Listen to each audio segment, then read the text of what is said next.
Central Intelligence Agency, Defense Intelligence, the National Security Agency. They all clearly, on the record, had total prior knowledge. 9/11 was an event that was planned without Bush's knowledge to draw him in to where he already intended to be. First of all, Iraq.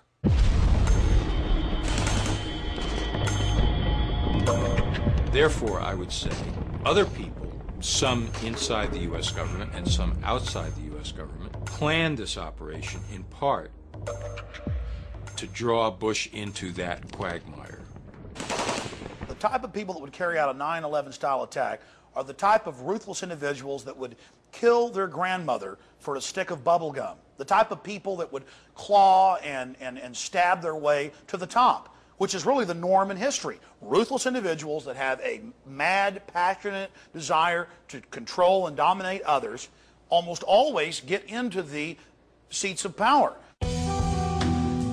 The real trouble comes when an outlandish conspiracy theory turns out to be true. US military documents from the 60s reveal a high-level plot to attack neighbouring Cuba. The attacks were to be justified by a totally staged sinking of a ship, blamed on the Cubans. This is where they explain why the government wants to carry out terror. People that can't figure this out just aren't looking at the facts. Hitler, right after being elected, firebombed his own government building, his own Reichstag, and said, we've got to have fatherland security to keep you safe. He then passed laws and then moved against the entire population. That is now happening here in America. So, we're now being asked to believe that the darker side of the American government is behind the attacks on 9/11. But if it's true, then why? Why would Americans kill their fellow Americans? Well, oil. That's what some theorists are saying. But to find out what else might be behind it, join me after the break. The events of 9/11 were so horrific that they're barely understandable. And that's led to lots of people coming up with theories of their own to try and make sense of it all. But because the US government is so secretive, the finger of blame usually ends up pointed at them. Take the World Trade Center Twin Towers, for example, the heart of commercial America. There are numerous stories on the web about how the World Trade Centers were somehow in danger. They didn't meet building codes. Well before 9/11, government agency reports showed that there were serious structural and asbestos problems within the Twin Towers. The theory goes that shadowy figures with heavy financial interests had a lot to gain if the towers were destroyed. One unsubstantiated story goes that one individual alone benefited to the tune of $500 million. The consensus I've seen is that those buildings needed to come down before 2025 or they would have posed a hazard, and it was just a happy coincidence that the hijackers took them down without any cost to the owners whatsoever. A multi-million-dollar insurance policy, including terrorist cover, was said to have been taken out several months before 9/11. Its insurance policy was for at least $3.55 billion. It is trying to collect for what it calls a double occurrence because, you know, it says the towers were hit twice and so forth. The courts have denied that at first, but it at least stands to collect $3.55 billion for an investment of $15 million. Well, it may be an insurance scam on some level, but I mean, I think going to the level of not just making the building fall down, but having a plane run into it is stretching even the imagination of most insurance companies. If you don't like the insurance scam, here's a different theory. This one's about dirty profits being made out of share deals. The evidence comes in suspicious share movements just before 9/11. Prior to 9/11, there was a whole rash of what's called short selling, which simply means people are betting that certain stocks are going to go down.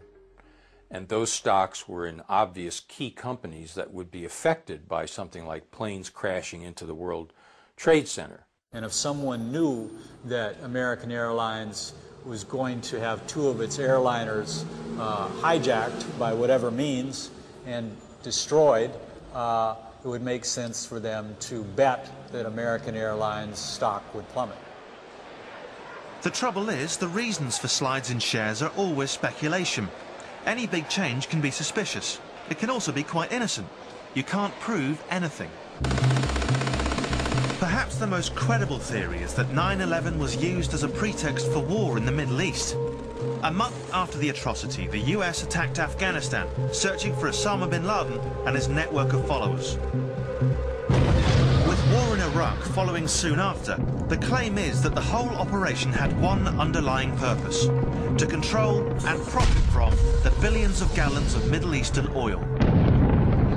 The purpose of 9/11, in my opinion, was to inflame public passions in America against the Arab world, to justify our going over there and stealing their oil.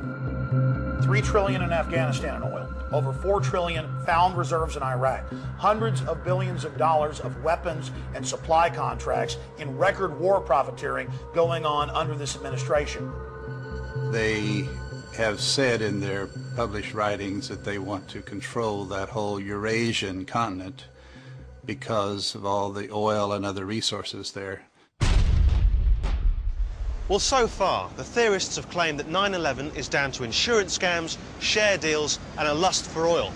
But there's another all-encompassing theory, that the American military, connected to the political far right, want nothing more than to put the fear of God into the American people. Some skeptics believe that the 9/11 disaster was a perfect excuse for the far right to introduce new, strict law enforcement measures to give them more controlling power than ever. The Patriot Act was rushed through Congress straight after 9/11. It was billed as a tightening of American security. But opponents said it badly dented human rights and pushed draconian rules into American life. The Patriot Act was probably the single largest impact inside America of 9/11. The Patriot Act was created before 9/11, and it was ready to go, and it was passed in the middle of the night with a lot of arm twisting, and it essentially destroyed all our constitutional protections. A policeman, somebody from the FBI, it doesn't matter who in law enforcement, can come up to you. No crime has been committed, no reason is given. They just say, "Who are you?" And you have to tell them. They can come into your home while you're gone. They can look at your reading records. Everything they want now is available to them. The idea is to create a big eye that watches everybody and decides, is that okay, or shall we arrest that person? The idea of a malignant Big Brother government controlling everything is nothing new. For years there have been claims about secret experiments using mind control techniques to brainwash the population. From at least the 1930s, there has been an ongoing paid government program to influence the thoughts. Can we actually control a person's mind so that we can make him into an unwitting agent? He'll do what we want him to do. Admittedly, this sounds like science fiction, but it is technically possible. Some believe even now that these mind control weapons are hidden in mobile phone towers and that they use the microwave signals to control your brain.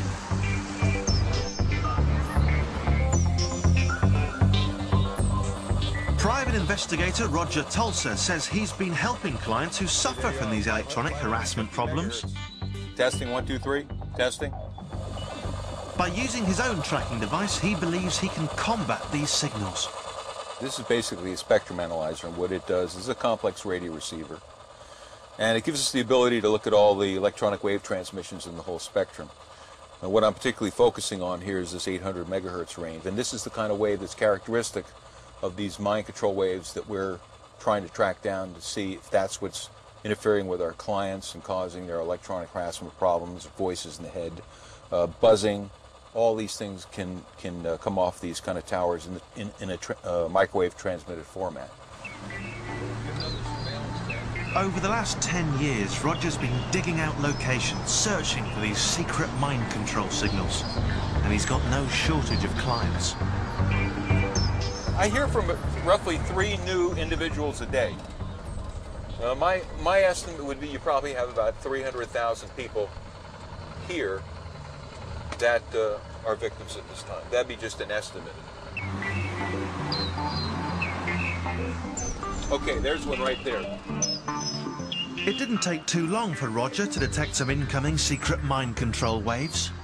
Well, that is the cell antenna that we were looking for. As we were making the readings in the truck and we were driving looking at the spectrum analyzer and the signals were getting larger, they became extremely large as we approached this cell site here. And this is just one of the many, many cell sites that cover the whole city. And if at any point they start broadcasting these kind of wave transmissions that are the mind-controlled transmissions, it will affect the whole population at large. Well, it is California.